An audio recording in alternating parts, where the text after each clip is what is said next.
Si comme moi, tu es né dans les années 1990, l'impératif de la minceur, tu n'as pas pu y échapper. Comme toutes les petites filles de notre époque, tu as grandi avec Kate Moss, Keira Knightley et toutes ces autres brindilles Victoria's Secret dont le corps filiforme est gravé à jamais dans notre imaginaire. Alors on nous a donné cette idée que pour être belle, il fallait être mince. Mais pourquoi en fait? Pourquoi la minceur? La beauté, c'est un concept qui évolue tout le temps, au fil des époques et des cultures. En Papouasie, ce sont les femmes au long cou qui sont vues comme belles. Au Kenya et en Tanzanie, ce sont les lobes d'oreilles allongés qui sont vus comme un signe de beauté. Dans certaines cultures locales en Asie, les hommes raffolent des femmes aux dents sombres. Et en Mauritanie, les femmes les plus belles sont celles qui sont bien en chair, c'est-à-dire obèses selon les normes en vigueur dans nos cultures. Ce goût pour les femmes rondes n'est par ailleurs pas innocent, puisqu'il donne lieu à des pratiques de gavage forcé sur les jeunes filles. Alors on voit bien que la beauté, ça aurait pu être n'importe quoi. Alors pourquoi la minceur? Pourquoi est-ce que c'est ça tout spécifiquement? Pourquoi pas autre chose? Que dit de notre culture cet impératif de la minceur? Que penser d'un monde qui pousse les femmes à s'affamer? D'une société qui enjoint ses petites filles à prendre toujours moins de place? Culte de la minceur qui s'étale partout, publicité, journaux, télé, internet, cinéma.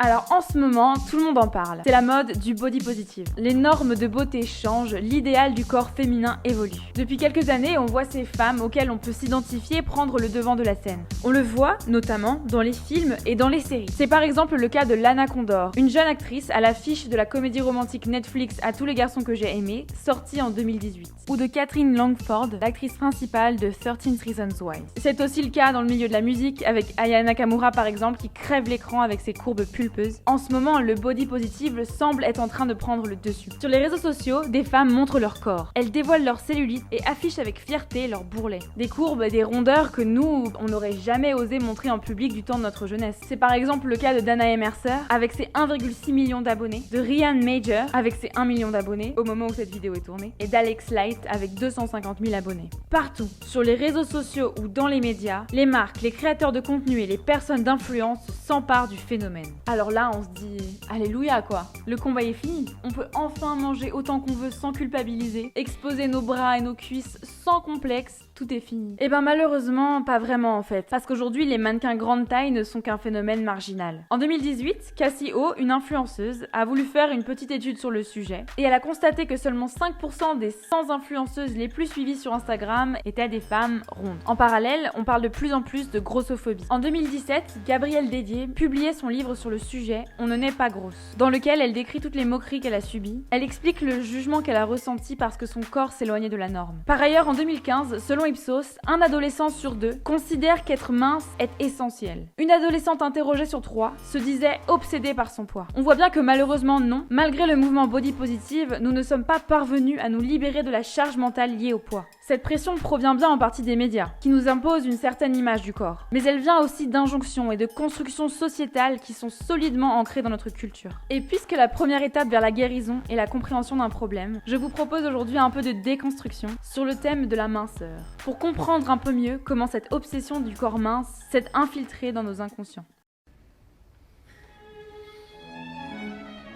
Alors, oublions un peu le mouvement body positive et revenons 20 ans en arrière. À cette époque, la plupart des millennials, dont je fais partie, étions des petites filles innocentes. Nous avions entre 8 et 18 ans à peu près. On jouait aux cartes Pokémon, on collectionnait les feuilles Diddle, on avait des Pogs, et on essayait paisiblement de grandir dans un monde qui nous bombardait d'injonctions à la minceur. On l'a peut-être un peu oublié aujourd'hui, mais c'était un véritable assaut médiatique. Une guerre dont nous, les petites filles, futures femmes de ce monde, étions les cibles. Sans en avoir pleinement conscience, on subissait des agressions répétées, d'images de femmes filiformes, des bombardements de modèles de beauté inatteignables. En 1998, la mannequin moyenne pesait environ 25% de moins que la femme moyenne. Entre les années 1990 et 2000, une étude se penchant sur les couvertures de magazines Playboy montre qu'il y aurait eu une augmentation significative des représentations de femmes très minces. Entre 1990 et 2010, les films mettaient à l'affiche des femmes comme Angelina Jolie, Cameron Diaz ou Jennifer Aniston, dont les IMC respectives les placent toutes à la limite de l'insuffisance pondérale d'après les normes de l'OMS. En 2010, 2003, on n'avait aucun problème à stigmatiser les femmes qui s'éloignaient un peu des normes de minceur. Souvenons-nous de cette scène dans Love Actually dans laquelle on se réfère à la secrétaire de Hugh Grant, Natalie, comme The Chubby One, en français, la grosse. You know Natalie, who works here? The chubby girl? Ooh, would we call her chubby? I think there's a pretty sizable ass there, yes, sir. Huge thighs. Yeah. Rappelons-nous aussi la façon dont on nous présentait Bridget Jones comme une femme grosse, alors que dans les pages de son journal, on voit que son poids oscille entre 56 et 59 kg pour 1m67, c'est-à-dire un IMC normal, voire même un peu bas. Puis il y a aussi ce gros problème avec la façon dont on parlait de régime, de nourriture et de peur de grossir, comme si c'était quelque chose de parfaitement normal pour une femme. These sweatpants are all that fits me right now. Fine. You can walk home, bitches. That's where you're going, fat ass! Des scènes comme ça pousse quand même à avoir un rapport très malsain à la nourriture. Corn chowder. That's an interesting choice. You do know that cellulite is one of the main ingredients in corn chowder. So none of the girls here eat anything? Not since 2 became the new 4 and 0 became the new 2. Well, I'm a 6.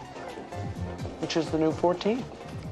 Et puis il y avait aussi ce film, L'amour extra large, dont le pitch est plus que problématique, puisque toute l'histoire tourne autour de ce héros qui se met en couple avec une femme obèse, mais un peu par accident en fait, puisque lui la voit sous les traits de Gwyneth Paltrow, qui est une femme, rappelons-le, assez mince, et puis le tout est dépeint d'une façon absolument gênante et complètement problématique. It's nice to see a girl order a real meal. I can't stand it when you guys order a glass of water and a crouton. It ruins the whole point of going out. Bon, alors oui, là je vous parle que des films et des médias. Oh là là, Lucie, on peut plus rigoler, c'est de la télé, ça n'a rien à voir avec la réalité, voyons. Tu prends les choses beaucoup trop à cœur, toi. Faut savoir rigoler parfois quand même. Oui mais non, parce qu'en fait, les médias, le divertissement, les films, les livres forgent notre façon de penser. Un anthropologue de l'université de Neuchâtel en a d'ailleurs fait une démonstration assez impressionnante. Il a montré que depuis qu'elles ont accès à la télévision, certaines populations locales du Nicaragua se sont mises à préférer les femmes minces aux femmes plutôt corpulentes, qui étaient jusqu'alors préférées dans ces cultures. A l'inverse, une chercheuse de l'université de Toulouse a voulu mesurer l'impact des corps idéalisés sur le bien-être des femmes. Elle a démontré qu'il y avait un lien direct entre le fait d'être exposé à des corps idéalisés, minces, et l'anxiété. C'est donc bien que les films, les médias et toutes ces images auxquelles nous sommes exposés ont forgé notre inconscient. Oui mais Lucie, ça c'est les Américains, tu sais nous en France, on a un art de vivre. Et justement, intéressons-nous au cas spécifique de la France. Parce que si les Français prônent un idéal de beauté naturelle, sans maquillage, sans artifice, il semblerait que la minceur soit un impératif très bien intégré chez nous. Bien plus que chez nos voisins européens. C'est d'ailleurs assez intéressant quand on regarde les témoignages d'étrangers qui constatent ça de l'extérieur. En 2008, une autrice américaine, Debra Oliver, a même écrit un livre sur le sujet. Son livre tout entier est dédié aux secrets de beauté des femmes françaises. Elle a dédié absolument tout un chapitre à la minceur. Et elle dit dedans, les femmes françaises ne grossissent pas. Parce qu'en France, il n'est juste pas acceptable d'être grosse. C'est un consensus social, indéniable et sans équivoque. Aïe, hein. Alice Piper, qui a aussi fait des recherches sur la représentation des corps féminins, explique qu'en France, une femme grosse n'est pas juste une fille avec un corps différent. C'est une mince qui aurait grossi. Et que le corps normal en France est un corps mince. Et elle a bien raison. L'Institut national d'études démographiques a montré que le vrai problème est qu'en France, la notion de grosse est déformée. Premièrement, dans cette étude, on montre que les femmes françaises sont les plus minces d'Europe, avec l'IMC le plus bas. Et pourtant, 60% d'entre elles souhaitent encore mincir. C'est fou quand même, non ? Et le plus inquiétant dans cette étude, c'est que les femmes interrogées jugent que l'IMC parfait serait de 19,5, c'est-à-dire juste au-dessus du seuil de maigreur. On retrouve plusieurs études assez intéressantes sur le sujet, que je vais pas détailler ici, mais qui montrent bien que cet idéal de minceur est vraiment spécifique à la France. Il n'existe pas partout dans le monde. Une étude montre par exemple qu'en Uruguay ou en Irlande, les femmes qui sont vues comme belles seraient considérées comme trop rondes pour les Françaises. De même, les tailles M en France sont équivalentes à du S, voire parfois du XS aux États-Unis. Alors waouh, ça fait beaucoup quand même tout ça, non ? Franchement, moi quand j'ai vu ça, ça m'a à la fois fait du bien parce que je me dis que je suis pas folle et un peu déprimée. Et du coup, j'ai voulu creuser un peu plus pour comprendre.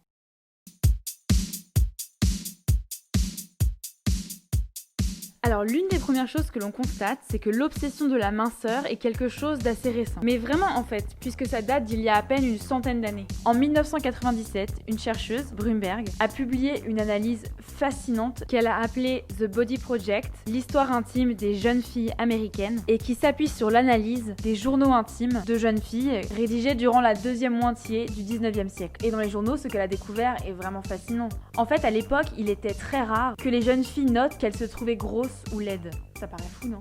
Selon la chercheuse, à l'époque, se préoccuper de son apparence ou de son corps était perçu comme un comportement vaniteux. En fait, il était plus important d'avoir un bon caractère, d'être une gentille fille, plutôt que d'être belle. Franchement, pour beaucoup d'entre nous, un monde où les femmes ne se soucient pas du tout de leur apparence, ça paraît difficile à imaginer quand même. Pourtant, il semblerait vraiment que les préoccupations sur le corps féminin aient émergé au début du XXe siècle. Le sociologue David Le Breton explique que dans les années 80, les critères ont évolué. Il dit que jusque-là, les filles grandissaient sans trop se soucier de leur poids, puis le marketing a réussi à convaincre les jeunes progressivement que les filles n'avaient de salut qu'en termes de minceur. La sociologue Rossella Gigi explique que la cellulite a été inventée dans les années 1920-1930 à peu près. En fait, on n'a pas vraiment de date, mais on sait que c'est à ce moment à peu près qu'est apparue cette idée que la graisse était quelque chose de mauvais. Avant ça, la cellulite n'avait pas de nom en fait. C'était un dépôt graisseux qui est tout à fait normal, puisque rappelons-le, la cellulite est présente chez 85 à 98% des femmes. Bon ok, alors du coup on a compris. La cellulite est une invention récente et les préoccupations autour de la minceur ont émergé il y a peu de temps. Mais alors ça nous dit pas pourquoi elles ont émergé. Rentrons un peu dans le vif du sujet maintenant. Parce qu'en fait, ça veut dire quoi que dire qu'un corps mince est beau ? Ça veut dire que ce qui plaît en fait, c'est un corps qui prend moins de place. Dans un article très détaillé sur le sujet sur antisexisme.net, l'auteur démontre qu'à travers les cultures et les époques, l'occupation de l'espace est l'attribut des dominants. En fait, les puissants et les riches ont des grandes maisons, des grandes voitures et des bureaux spacieux. On leur laisse aussi beaucoup plus d'espace personnel et on se tient plutôt écarté d'eux. A l'inverse, dans beaucoup de cultures, les dominés laissent de la place aux dominants, s'écartent d'eux quand ils s'approchent et leur laissent spontanément un plus grand espace personnel en fait. C'est de cette façon que la domination d'un groupe s'exerce sur un autre. Dans le même article, l'auteur explique qu'on laisse quotidiennement moins de place aux femmes qu'aux hommes. On leur laisse moins d'espace personnel et on les touche plus fréquemment. Elles ont par exemple des plus petites voitures, comme la Mini Cooper, cette voiture dite féminine, et elles adoptent des positions un peu plus repliées. Elles croisent les bras, croisent les jambes, alors que les hommes, eux, s'étalent. C'était d'ailleurs ce qui avait déclenché il y a quelques années cette pluie d'articles au sujet du manspreading. La pratique qu'ont les hommes dans les transports en commun de prendre beaucoup de place en écartant les jambes et en s'étalant sur les banquettes. Alors pourquoi est-ce que je parle d'occupation de l'espace dans une vidéo sur la minceur ? Parce qu'en fait, la réduction de l'espace vital des femmes est une façon d'affirmer une domination sur elles. Et c'est ainsi qu'on fait le lien avec la minceur. On demande à une femme de prendre moins de place avec son corps, comme une façon d'appuyer la domination masculine. Dans nos cultures, une femme considérée comme belle ou sexy se doit de prendre moins de place avec son corps. C'est ce qui explique, entre autres, le dimorphisme au niveau de la taille. C'est-à-dire que les hommes recherchent des partenaires plus petites qu'eux et les femmes des conjoints plus grands qu'elles.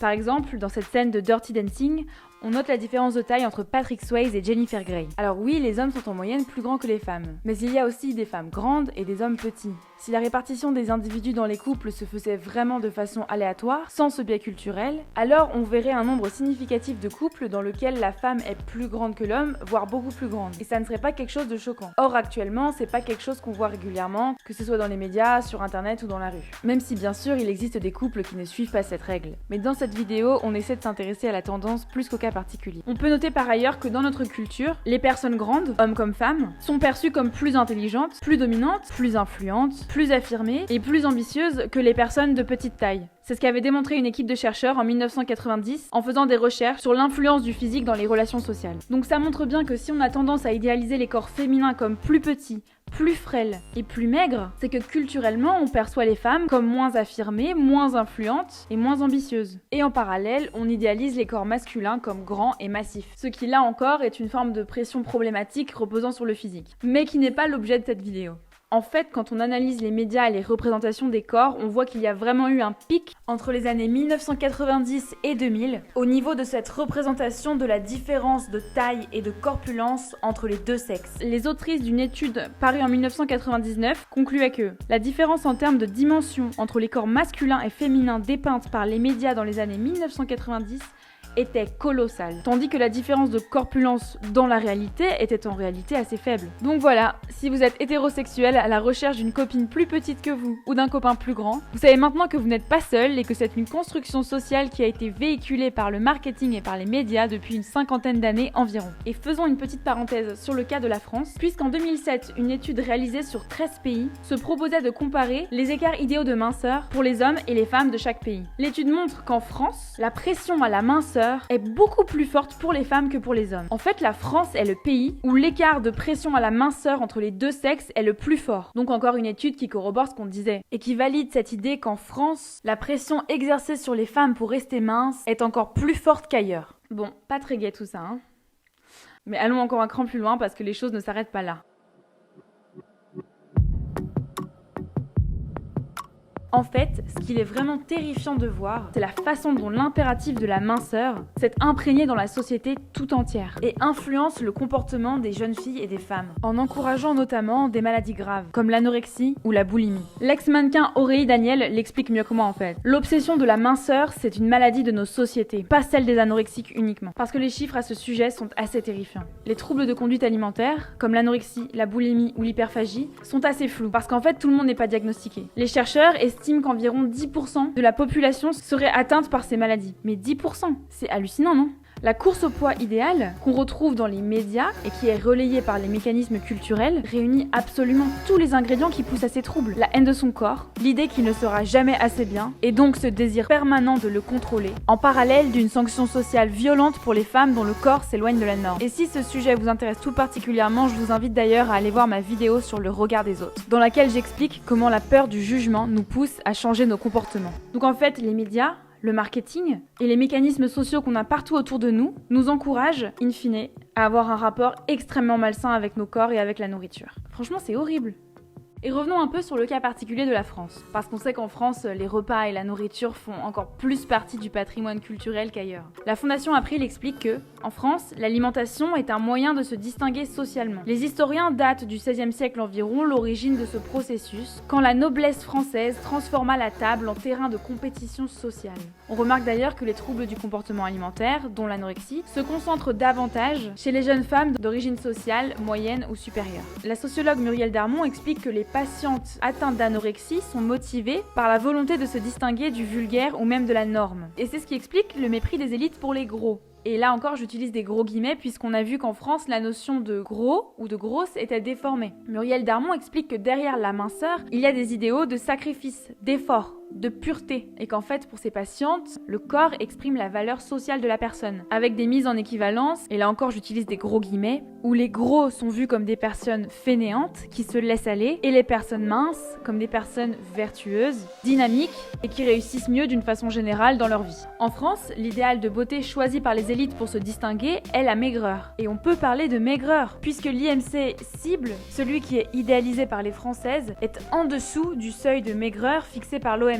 Et en France, celles et ceux qui refusent de se conformer et d'être minces sont un peu diabolisés, les anti-systèmes quoi, les rebelles. Et là encore, on en revient à ce qu'on disait sur la grossophobie. Alice Pfeiffer, que j'ai déjà mentionné dans cette vidéo, explique que dans le surpoids réside une faute, un lâcher-prise excluant d'emblée les femmes de l'idéal méritocratique. Alors que c'est vrai qu'avec tout ce qu'on a vu, ça fait quand même beaucoup de choses. Et c'est plutôt des choses assez difficiles à entendre. Pas très positif tout ça quoi. Mais avant de conclure, comment est-ce qu'on pourrait résumer tout ça ? Pourquoi est-ce que l'idéal de minceur est un vrai problème ? Bien la première chose qui est problématique avec ça, c'est que la minceur est une façon de faire taire les femmes. Puisqu'en fait, la course à la minceur apprend aux femmes à faire taire leurs besoins. Elles considèrent que si elles ont faim, c'est moins important que d'être belles. Aïe hein, c'est pas top quand même. Le deuxième gros problème avec la minceur, c'est que ça nous montre la souffrance comme quelque chose de sexy. Alors on a tous entendu traîner cette vieille phrase quelque part. Ah bah oui, il faut souffrir pour être belle, ma chérie. Le problème, c'est qu'on a intégré la souffrance pour la beauté comme quelque chose de normal. Et du coup, on n'est pas choqué de voir des jeunes femmes s'affamer ou se mettre en situation de maigreur. On parle de glorification de la faim. Le nutritionniste comportementaliste Jean-Philippe Zermati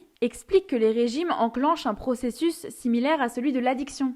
De l'addiction quoi. Parce qu'en fait, la faim peut être addictive. Maigrir génère un état euphorique qui est lié à la dégradation des graisses. L'amincissement entraîne la libération massive de cétone dans l'organisme. C'est une hormone qui a chimiquement un pouvoir psychostimulant. Donc en fait, la course à la minceur entretient les femmes dans une espèce d'état addictif complètement malsain. Naomi Wolf explique dans son livre que ce ne serait pas la minceur en elle-même qui serait sexy, mais c'est avant tout la faim ressentie par les femmes lorsqu'elles sont au régime. En fait, l'idée c'est que les femmes ne se font pas mal pour être belles, mais que c'est bien parce qu'elles ont mal qu'elles sont belles.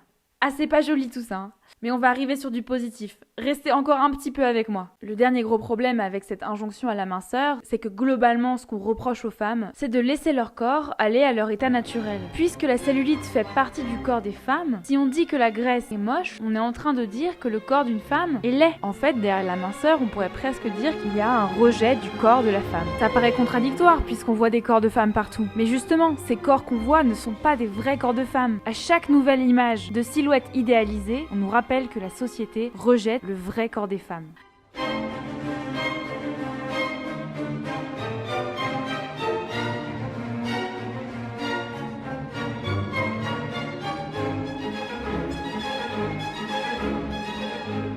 Ah là là, ça fait beaucoup de choses.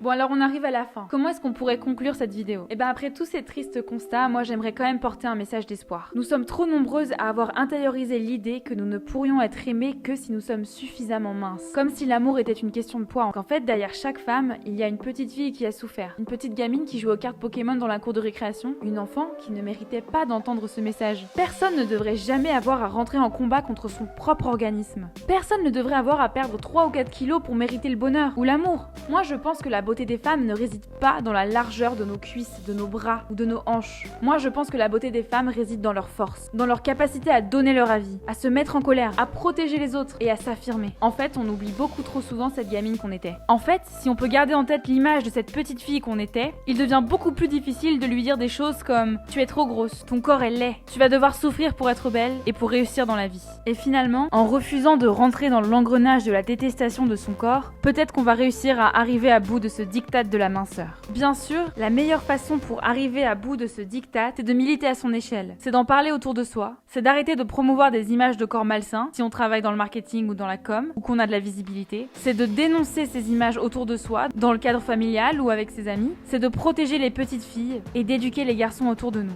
Moi, j'ai pas d'enfants, mais si je peux participer à rendre le monde un peu moins nul pour les générations de petites filles qui vont arriver, j'aurais réussi quelque chose de beau. Merci d'avoir regardé cette vidéo. C'était pas un sujet très facile pour moi parce que c'est quelque chose qui me touche de près. Si toi aussi le sujet te parle, n'hésite pas à t'abonner à la chaîne et à partager la vidéo. Et surtout n'hésite pas à commenter et à me dire si toi aussi tu as ressenti l'impératif de la minceur et que comme moi tu es bien décidé à en finir avec ça.